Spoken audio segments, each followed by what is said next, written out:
દીવ ઘોઘલાના શ્રદ્ધાળુઓ 35 દિવસની યાત્રા કરી દીવ પહોંચતા ભવ્ય સ્વાગત અને ફટાકડા ફોડવામાં આવ્યા.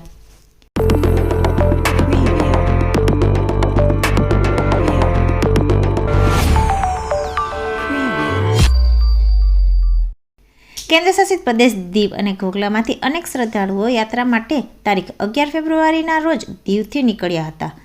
આજે પરત ફરતા દીવ અને ઘોઘલા ખાતે ભવ્ય સ્વાગત તથા ફટાકડા ફોડી નાના મોટાએ યાત્રિકોને પગે લાગી આશીર્વાદ લીધા હતા. તેઓએ 35 દિવસની યાત્રા દરમિયાન દરેક જ્યોતિર્લિંગ, નેપાળ પશુપતિનાથ, કલકત્તા, આસામ, કામાખ્યા દેવી વગેરે જગ્યાએ ફરી સફળ યાત્રા કરી હતી.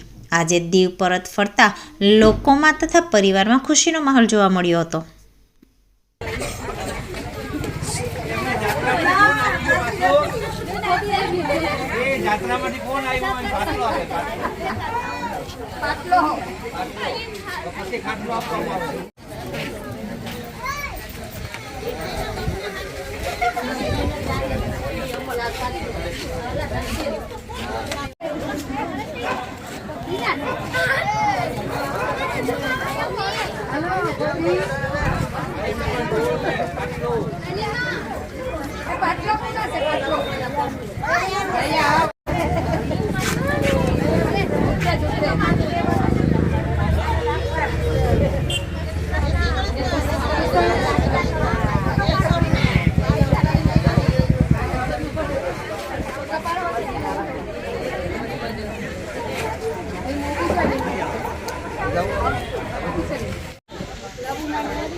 Shri Krishna tour and travels Una Haresh બાપુ અમે 11 જ્યોતિર્લિંગ સાથે નેપાળ અને આસામની યાત્રા કરી સુખ શાંતિથી પરિપૂર્ણ યાત્રા કરેલી છે અને અયોધ્યાના દર્શન કર્યા, નેપાળમાં પશુપતિનાથના દર્શન કર્યા અને 11 જ્યોતિર્લિંગ, કામાક્ષી, કલકત્તા, ગંગાસાગર બધીમાં યાત્રા 35 દિવસની યાત્રા સુખ શાંતિથી પરિપૂર્ણ કરી છે. અમારી ઉપડવાની તારીખ હતી 11/2 અને આજે આવ્યા છે 14 અહીંયા યાત્રા પરિપૂર્ણ કરેલી છે.